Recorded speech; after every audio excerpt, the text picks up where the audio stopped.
अस्सलाम वालेकुम। मेरा नाम है हारिस शाहिद। आप देख रहे हैं मेरा official YouTube channel travel tips with Haris Shahid. उम्मीद करता हूँ आप सब खैरियत से होंगे, ठीक ठाक होंगे।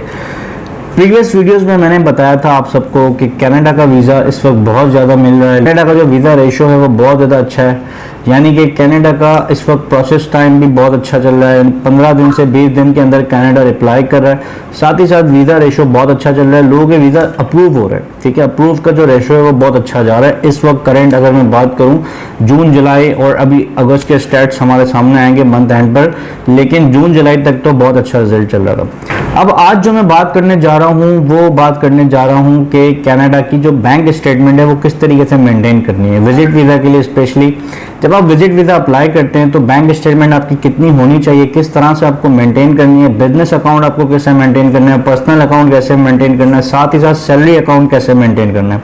क्योंकि देखें वीज़ा मिल रहा है उन लोगों को जिनकी बैंक स्टेटमेंट अच्छी है। ठीक है, रिजेक्शंस भी आ रही हैं। रिजेक्शंस की मेन रीज़न ही ये कि जो है वो बैंक स्टेटमेंट जो है वो प्रॉपर मेंटेन नहीं हुई होती, या बैंक स्टेटमेंट में क्लोजिंग बैलेंस को इतना खास नहीं होता, जिस वजह से वीज़ा रिजेक्ट हो जाता है। तो आज के टॉपिक में मैं आपको चीज़ें बताऊंगा कि आपको बैंक स्टेटमेंट को किस तरीके से प्रॉपर्ली मेंटेन करना है, वीज़ा रिजेक्ट ना हो और आपका वीज़ा इंशाल्लाह अप्रूव हो जाए।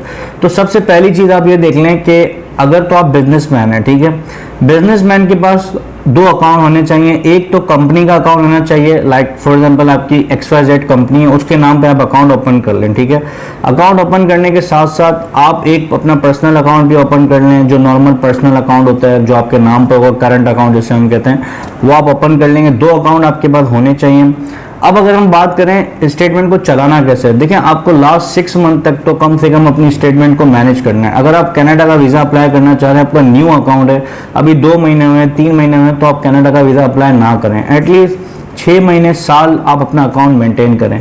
मेंटेन कैसे करेंगे, जो बिजनेसमैन है वो मेरी बात को अंडरस्टैंड कर सकते होंगे कि अगर आप के पास किसी भी किस्म का आप बिजनेस कर रहे हैं, कारोबार कर रहे हैं, आपके पास जो भी पेमेंट्स आ रही हैं, उन पेमेंट्स को जो है वो आप कंपनी का चेक बनवाएं या कंपनी के अकाउंट में ट्रांसफर करवाएं। यानी अगर मैं आपको पेमेंट करता हूं तो मैं आपको कैश में पेमेंट ना करूं, मैं आपके अकाउंट में, कंपनी के अकाउंट में ट्रांजेक्शन करूं। जितनी ज़्यादा ट्रांजेक्शन होगी उतनी ज़्यादा आपकी वेल मेंटेन बैंक स्टेटमेंट होगी। साथ ही साथ आप एक्सपेंस कर रहे हैं, जो भी आप खर्चे कर रहे हैं, सैलरीज पे कर रहे हैं या किसी भी किस्म का आपका एक्सपेंस हो रहा है कंपनी में, वो आप अपने जो है वो चेक से करें, क्रेडिट कार्ड से करें, डेबिट कार्ड से करें। यानी कि डेबिट साइड और क्रेडिट साइड बहुत अच्छी तरीके से आपको मेंटेन करना है। और आपका कम से कम जो क्लोजिंग बैलेंस होता है कनाडा के लिए, यानी कि जो क्लोजिंग बैलेंस आपका होना चाहिए वो कम से कम जो है वो 20 लाख रुपए होना चाहिए, यानी 2 मिलियन होना चाहिए क्लोजिंग बैलेंस। और यही क्लोजिंग बैलेंस को मेंटेन रखना है आपने 6 महीने तक, आपको ये मेंटेन रखना है। ऐसा नहीं है कि आपके अकाउंट में 5 लाख रुपए पड़े हुए, वीज़ा अप्लाई करने से 2 दिन पहले आपने किसी से पेमेंट उठा के जो है वो 15 लाख अपने अकाउंट में डाल दी, कभी भी आपको वीज़ा नहीं मिलेगा।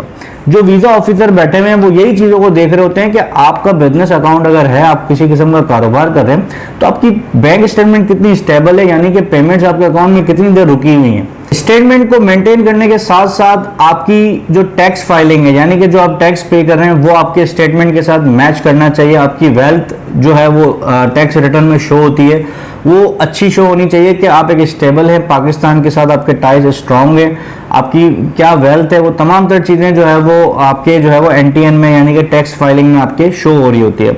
तो आपका टैक्स रिटर्न और आपकी बैंक स्टेटमेंट, अगर आप साल के 24 लाख रुपए कमा रहे हैं तो वो 24 लाख की फाइलिंग आपको करनी है, यानी टैक्स फाइल उसी हिसाब से करना है। जब वीज़ा ऑफिसर के सामने आपकी प्रेजेंटेशन आती है, जब आपकी फाइल आती है, तो उनको पता चल जाए कि आप एक जेन्युइन बिजनेसमैन है। पता चल रहा है कि भाई आपकी जो है वो 24 लाख की अर्निंग है, साथ ही साथ आपने जो टैक्स फाइल किया हुआ है वो 24 लाख के ऊपर ही किया हुआ है। ना कि हमारे लोगों का एक मसला ये है कि वो टैक्स बचाते हैं, यानी 24 लाख की अर्निंग होती है, दिखाते हैं कि भाई हम महीने के 10 लाख रुपए कमा रहे हैं, तो वो एक तरीके से आप टैक्स फाइल कम करते हैं, बैंक स्टेटमेंट ज़्यादा होती है, तो वीज़ा ऑफिसर के सामने आ जाता है कि यार ये जो है वो प्रॉपर तरीके से इन्होंने चीज़ों को मेंटेन नहीं किया हुआ, वीज़ा रिजेक्ट हो जाता है। इस तरीके से आप प्रॉपर अपनी बैंक स्टेटमेंट को मेंटेन करेंगे, जब भी आपको वीज़ा मिलेगा कनाडा का। और क्लोजिंग बैलेंस की मैं बात करूं तो 20 लाख रुपए आपके अकाउंट में कम से कम होने चाहिए। इससे कम पे आप अप्लाई कर सकते हैं, कोई मसला नहीं है, लेकिन वीज़ा मिलने के चांसेस कम होते हैं। जितनी अच्छी बैंक स्टेटमेंट होती है उतने अच्छे चांसेस होते हैं कि आपको वीज़ा मिलेगा।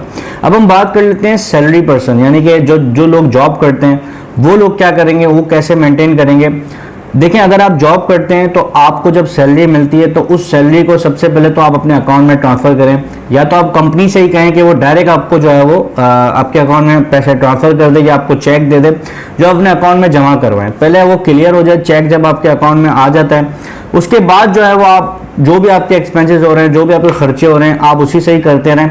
और आप भी जो है वो इस तरीके से अपना अकाउंट लास्ट 6 मंथ तक आपको मेंटेन करना है कि हर महीने ये प्रूव होता रहे कि आपके अकाउंट में सोर्स ऑफ इनकम यानी कि जो आप जॉब कर रहे हैं उसके थ्रू आपके अकाउंट में सैलरी आती रही है, आप एक प्रॉपर जॉब कर रहे हैं, कंपनी के साथ जुड़े हुए हैं, उस हिसाब से आपका अकाउंट मेंटेन होगा। तो इस तरीके से आप अपना अकाउंट मेंटेन करेंगे। सैलरी पर्सन के लिए जो है वो ये है कि जिनकी सैलरी अबव 50,000 है वो जो है वो अप्लाई करें कनाडा के लिए। अगर आपकी सैलरी 50,000 से कम है तो आप जो है वो पहले अपना अकाउंट मेंटेन करें, अपनी सोर्स ऑफ इनकम को बढ़ाएं, उसके बाद ही कनाडा का वीज़ा अप्लाई करें, क्योंकि बिलो 50,000 जो है वो एक्सेप्टेबल नहीं है, यानी बहुत ज़्यादा कम सैलरी है तो जिस पे वीज़ा मिलने के चांसेस बहुत कम होते हैं।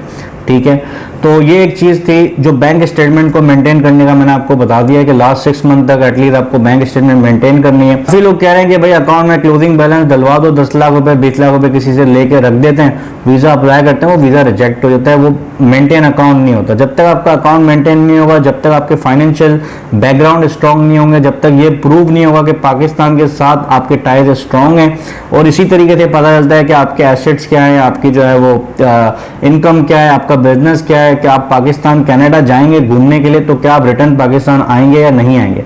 अब ये प्रूफ करने के लिए आपकी बैंक स्टेटमेंट ही होती है, आपके टैक्स रिटर्न ही होते हैं। इसी से ही पता चल रहा होता है कि जो है वो आप एक वैलिड बिजनेसमैन है या वैलिड सैलरी पर्सन है, जिससे जो है वो प्रूव होगा कि आप जो है वो रिटर्न आ जाएंगे अपना जो भी टाइम स्पेंड करके कनाडा में। तो ये तमाम तरह चीज़ें थी। उम्मीद करता हूँ आपको वीडियो पसंद आई होगी। लाइक कर दीजिएगा, शेयर कर दीजिएगा, चैनल को सब्सक्राइब नहीं किया तो सब्सक्राइब कर दीजिएगा, बेल आइकन को प्रेस कर दीजिएगा ताकि ऐसी तमाम इन्फॉर्मेशन टाइमली आप तक पहुँच सकें। मिलूंगा आपसे अगली वीडियो में कुछ न्यू इन्फॉर्मेशन के साथ। मुझे दीजिएगा इजाज़त। Thank you so much. अल्लाह हाफिज़।